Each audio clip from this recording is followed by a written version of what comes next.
আসসালামু আলাইকুম, কেমন আছেন সবাই? আমরা এসেছি ধানমন্ডি ইউনিমার্টে।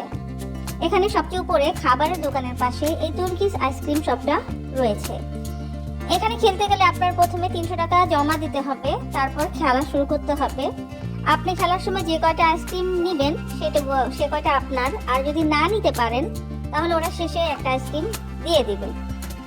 আমার ছেলে আফ্রিদ খেলছে, অনেক চেষ্টা করছে বাট পারছে না। আমি এখানে আরো অনেকেরই খেলা দেখেছি, কেউই পারে না। আর ওদের আলাদা একটা প্র্যাকটিস আছে, ওরা সেই অনুযায়ী এভাবে আইসক্রিম দেয় যে কেউ আসলে পাবে না। এটাই একটা খেলা, এটাই একটা মজা। এই যে দেখেন একটার পর একটা দিচ্ছে কিন্তু কোনো আইসক্রিম নাই। এখন গেস করতে বলতেছে যে নাও কোনটা, কিন্তু এখানে আইসক্রিম নাই। তা আমার ছেলেকে যে হ্যান্ডশেক করলো, বলে জিজ্ঞেস করছিল তোমার নাম কি। তারপরে এই দেখেন একটা টিস্যু দিয়ে আমার ছেলেকে বলছে যাও, মানে জাস্ট দুষ্টামি, একটা মজা। তারপরে বললো যে এই নাও খাও আইসক্রিম, কিন্তু আইসক্রিম না দিয়ে টিস্যু দিয়ে দিয়েছে। আমরা সবাই হাসছিলাম, ভীষণ মজা করছিলাম। যাই হোক, শেষমেশ আমার ছেলে একটা আইসক্রিম পেলো।